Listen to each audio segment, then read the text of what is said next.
दोस्तों, doctor stetho health channel में एक बार फिर से आपका स्वागत है। दोस्तों, आज हम जानेंगे कि ब्लड प्रेशर की नॉर्मल रेंज कितनी होती है और हाई ब्लड प्रेशर या लो ब्लड प्रेशर कब बोलेंगे, कब बोला जाए कि इस व्यक्ति को हाइपरटेंशन है और कब बोला जाए कि इस व्यक्ति का ब्लड प्रेशर जो है वो नॉर्मल है। तो सबसे पहले ब्लड प्रेशर के बारे में जान लेते हैं कि आखिर ये होता क्या है। देखिए, ब्लड प्रेशर का मतलब है कि आपके शरीर में जो आर्टरीज हैं, यानी कि जो धमनियाँ हैं, उनमें ब्लड जो है वो कितने प्रेशर से बह रहा है। तो ब्लड प्रेशर के लिए आपको दो पैरामीटर्स मिलेंगे। एक ऊपर वाला पैरामीटर जिसे हम सिस्टोलिक ब्लड प्रेशर कहेंगे और जो दूसरा नीचे वाला होता है उसे हम डायस्टोलिक ब्लड प्रेशर बोलेंगे। तो इन दोनों को यूज किया जाता है ये बताने के लिए कि किसी व्यक्ति को हाइपरटेंशन यानी हाई ब्लड प्रेशर है या नहीं है। तो जो सिस्टोलिक ब्लड प्रेशर है उसका मतलब ये है कि जब हार्ट ने कॉन्ट्रैक्शन किया, यानी जो हमारा हार्ट होता है जब वो कॉन्ट्रैक्ट करता है तो उस समय जो है, यानी कि जब वो सिस्टोल की स्थिति में होता है, कॉन्ट्रैक्ट करता है, तो उस दौरान जो ब्लड है वो जिस प्रेशर से आर्टरीज के अंदर पंप हुआ उसे हम सिस्टोलिक ब्लड प्रेशर बोलते हैं। हमें पता है कि ब्लड जो है वो धमनियों में यानी कि आर्टरीज में प्रवेश करता है जबकि हार्ट जो है वो कॉन्ट्रैक्ट होता है। तो जब हमारा हार्ट कॉन्ट्रैक्ट होगा तो उस समय आर्टरीज यानी धमनियों में जो प्रेशर पड़ता है उसे ही हम सिस्टोलिक ब्लड प्रेशर बोलेंगे। और जब हार्ट जो है वो रिलैक्स होता है, यानी कि जिस समय वह पूरे शरीर से जो है वो ब्लड जो है वो हार्ट के अंदर आ रहा होता है, उस समय जो प्रेशर होता है उसे हम बोलते हैं डायस्टोलिक ब्लड प्रेशर।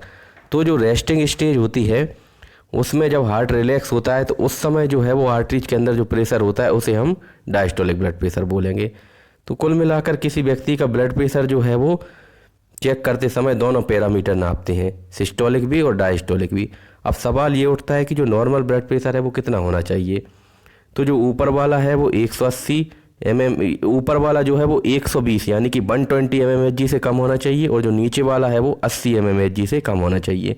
यानी कि जो ओवरऑल ब्लड प्रेशर है वो 120/80 120/80 mmHg से कम होना चाहिए। तो एक जो हेल्दी व्यक्ति है उसका ब्लड प्रेशर ऊपर वाला 120 से कम होना चाहिए और नीचे वाला 80 से कम होना चाहिए। अब आ जाते हैं इसके आगे की कंडीशन जिसे हम बोलते हैं प्री हाइपरटेंशन। इसे समझते हैं क्योंकि जो है वो कई बार होता क्या है कि एक व्यक्ति है जिसको कि जो है वो ऐसा व्यक्ति जिसको कि आगे चल के ब्लड प्रेशर की समस्या हो सकती है। इस कंडीशन को हम बोलते हैं प्री हाइपरटेंशन, यानी कि आगे आने वाले समय में इस व्यक्ति को हाई ब्लड प्रेशर यानी कि हाइपरटेंशन की समस्या हो सकती है।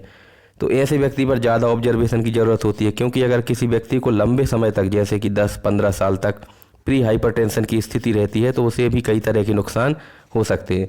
आइए देख लेते हैं।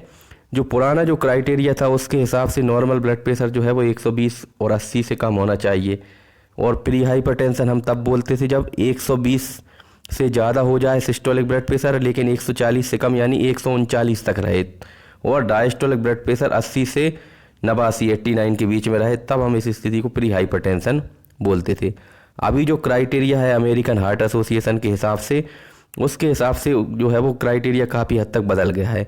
तो नॉर्मल ब्लड प्रेशर तो अभी भी वही है, यानी कि सिस्टोलिक ब्लड प्रेशर 120 से कम और डायस्टोलिक ब्लड प्रेशर 80 से कम।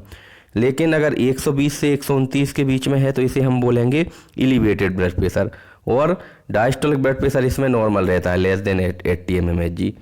फिर हाइपरटेंशन स्टेज 1 हम कब बोलेंगे, जब ब्लड प्रेशर 130 से लेके 139 के बीच में होता है सिस्टोलिक, और डायस्टोलिक ब्लड प्रेशर 80 to 89 के बीच में रहता है।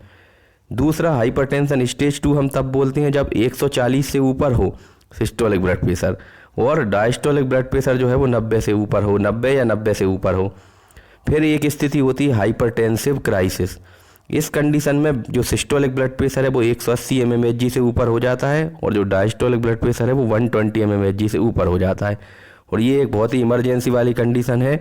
इसमें जो है वो तत्काल ब्लड प्रेशर कंट्रोल करने की ज़रूरत होती है और मरीज को जो है वो भर्ती करके एडमिट करके उसका ट्रीटमेंट किया जाता है ताकि तत्काल जो है वो ब्लड प्रेशर कम हो जाए। नहीं तो जो है वो उसको स्ट्रोक का खतरा हो सकता है, हार्ट में डैमेज हो सकता है और साथ में आंखों की रोशनी पे फर्क पड़ सकता है, रेटिनोपैथी। तो इस तरह की समस्याएं ना हो इसलिए हाइपरटेंसिव क्राइसिस को तत्काल जो है वो कंट्रोल करने की ज़रूरत होती है। आइए अब जान लेते हैं लो ब्लड प्रेशर क्या होता है।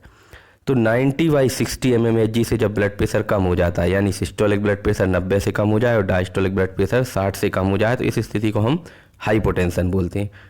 अब ब्लड प्रेशर जितना ज़्यादा कम होगा उस तरह के लक्षण आएंगे, जैसे कि 80/60 mmHg से कम होता है तो व्यक्ति को जो है वो उल्टियाँ जैसा लगेगा, चक्कर आने लगेंगे। और जब 80/50 से कम हो जाएगा तो हो सकता है वो चक्कर खा के बेहोश हो जाए, फेंट हो जाए। 70/50 mmHg से कम होने पे उसको हो सकता है धुंधला धुंधला सा दिखने लगे, कमजोरी महसूस होने लगे। और जब 60/45 mmHg से कम हो जाता है तो व्यक्ति जो है वो नींद की स्थिति में चला जाता है, यानी कि उसको बहुत ज़्यादा नींद आएगी, मेंटल कन्फ्यूजन होगा, कई बार अनाप शनाप बातें करने लगता है व्यक्ति। और जब ब्लड प्रेशर 50/35 mmHg से कम हो जाता है तो ऐसी स्थिति में ब्रेन की सप्लाई कम हो जाती है, साथ में और भी जो वाइटल ऑर्गन्स होते हैं, किडनी वगैरह, वहाँ की भी सप्लाई कम हो जाती है और व्यक्ति जो है वो मल्टीपल ऑर्गन फेलियर में जा सकता है, उसको कोमा हो सकता है और साथ में उसकी डेथ भी हो सकती है। तो इस वीडियो में हमने ब्लड प्रेशर के बारे में जाना। उम्मीद है आपको पसंद आया होगा। वीडियो को लाइक करें, चैनल को सब्सक्राइब करें। Thank you so much.